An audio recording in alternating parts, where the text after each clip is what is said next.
if you had Rhino in that other side, he could be a big monster at whatever it is, 5'11", but kind of thick. Yeah. Or even shorter. I don't know what he really. What is he really, Jeff? I think he's 5. I think he's 5'10". Okay. So how tall is Christian? 6. I think he's 6 even. So yeah. Really? Because I didn't think he was that tall. I guess because Adam Copeland's deceptively tall because of all those big guys in WWF, you don't really realize it. Yeah. It's interesting you mentioned those two guys.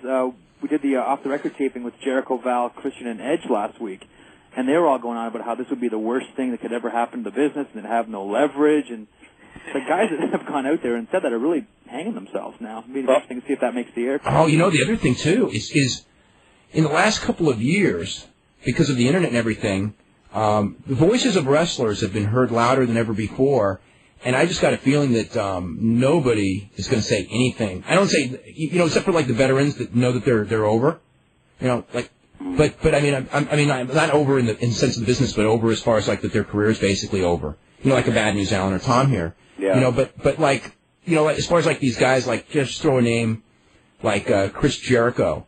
I mean, I think all those kind of guys, I don't think that they're going. I think they're going to end up being a lot more careful about what they say. Guys, that's already started. WWF has always been that way, but these WCW guys, I mean, my God, you know what those guys would say? They're gonna the first guy who gets out of line remember that show we did from Nitro, and there were guys on here burying the company. Yeah, everyone was. And they had to wrestle later in the evening. Everyone came on one after the other burying the company. I was stunned. I mean, they were more. I mean, I didn't expect guys to be that honest. I mean, so.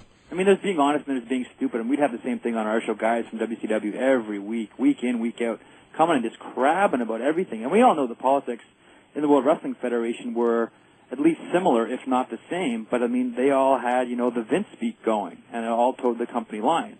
It's not as honest and doesn't make for as compelling radio and isn't really as interesting, but it's a lot better for business. Oh, it's a lot better for their business. For their business, that's what I mean. Yeah, because you've got to survive in that WWF thing, and every wrestler is under their thumb now. I mean, it's not.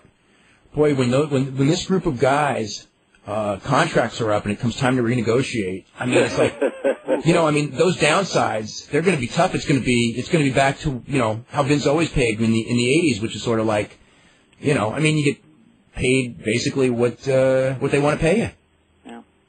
Well, you got that right. It's going to be a big reality check. But see, DDP will be back with all his buddies, Chris Jericho, everyone that he helped, right?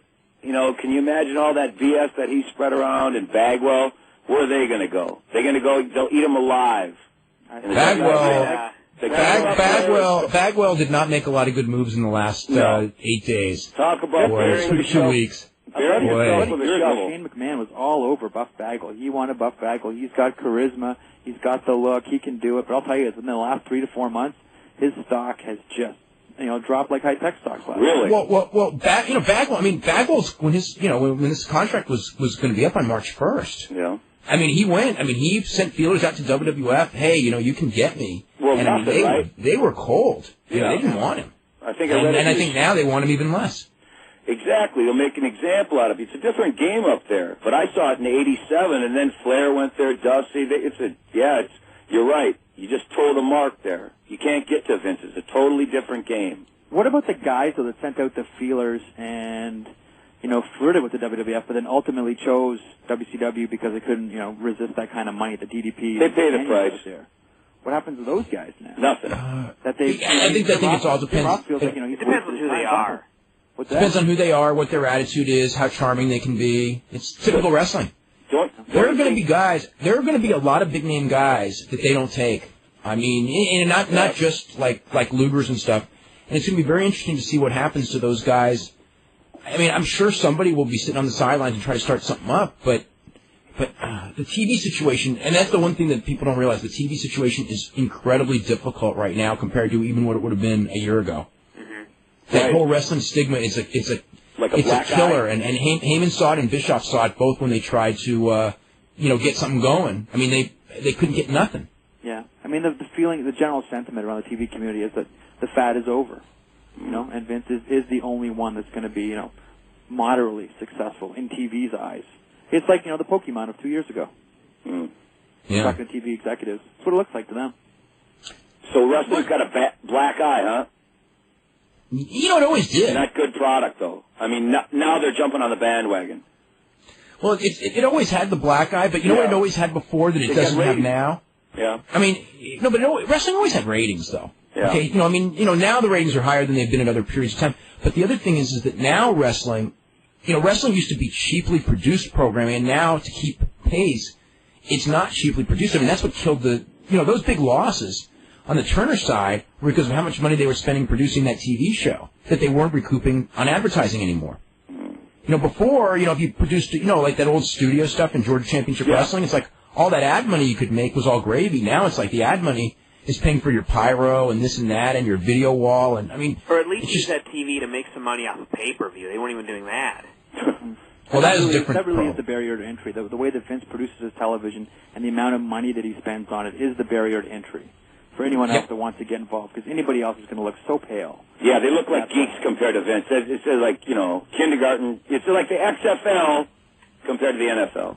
Right, and that's a good analogy, and one of the things of that is, again, football's so much more popular than wrestling. Yep. And the XFL is struggling, to say the least, and that's giving them the benefit of the doubt. So if a secondary wrestling company were to come along, and that's why Vince has to make this WCW. I mean, he's going to have to put money into this WCW as far as the production, because it's got to be up to WWF standards for production. Yep. And he's got to get the storylines going, or this could be, that division could be a big drain on him at a time when he's already got the other money drain in the XFL.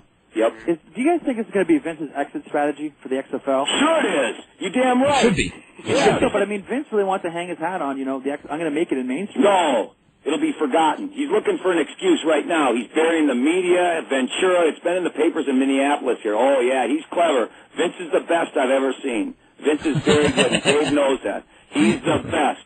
I saw that neck brace in court. He's the best. Oh, yeah. And I still want a picture of it. I didn't get it for Christmas. Vince is the best. And now we'll see what he's made of here. You darn right. He's the best. That XFL is garbage. I turned on last week, and I don't mean to bogart the time, but I turned on girls' high school basketball. The XFL was that bad. Whoa. Yeah, that's how bad. And it wasn't for the bodies either. It was bad. The XFL was terrible. That's what say, the girls' college basketball. That is St. Patrick's Day. Yeah. Can you imagine? Let's go hit a break right now. And Al, can we take phone calls with all these guys too? Sure. It's going to be a little tough for them to hear, but also, by the way, just in case anybody wants to know, there are a number of callers for you, Dave, who are calling the Dan and Scott show, thinking that you're on Dan and Scott, and well, Dan and Scott are doing a bang-up job answering the wrestling questions. That apparently surprised me. Well, apparently Dan on the show has already told somebody that Hogan is coming back. Let's see what else. Vince is ending it all on September 15th. That's confirmed. And I'm supposedly getting Hulk Hogan on the phone as we speak on Dan and Scott Show. So. Oh, they're having fun. Yes, they are. Get him away. Anyway, they can get some of the WCW guys in that gimmick battle royal. Kevin Nash. Goldust. Yeah, they could get Goldust now. That's right. Get Goldust.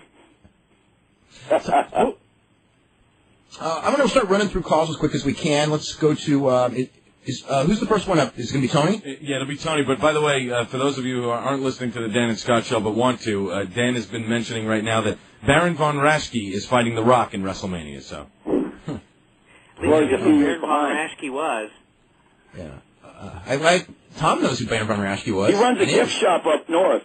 In Minneapolis, right? No, in Minnesota, somewhere up north. A guy that I work with sees him every summer up by Bemidji or something. He runs a little gift shop, and he signs autographs and, knickknacks. And he's got a couple of kids. Real nice guy. I mean, yeah, Baron the Claw. He was the guy who used to script all of Nick Bockwinkel's promos. You guys know that? Pardon? Did you guys know he used to script Nick Bockwinkel's promos? No. I never knew that. Really? Wow. That's interesting. I didn't know that. Yep. Wow. Boy. Okay, anyway. Tony. Hello, guys. Hey, Tony.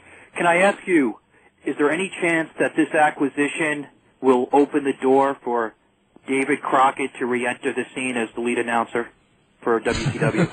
No. Definitely not?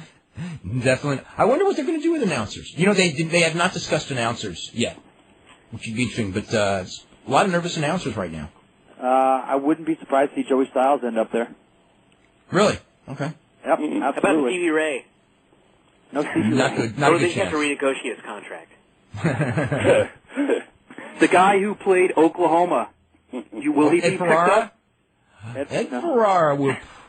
Well, you know, I would think no. But you don't know. They need writers. What? Both those guys, Russo and Ferrara, left with tons of heat. Yeah, well, Russo's in a lot. Because Russo opened his mouth and did all his interviews like immediately afterwards and throughout his whole tenure, and Ferrara just sat back and wrote his TV. Guilt by association. Except for the Jim Ross deal. That was not a smart move, now was it? Oh, that Oklahoma character. Boy, oh boy, you're right. Can't they just turn the cheek? They could. They don't have to. It's wrestling. Nothing means nothing, right? It's entertainment. But those people take it seriously. JR made comments in his reports. I don't think he liked it.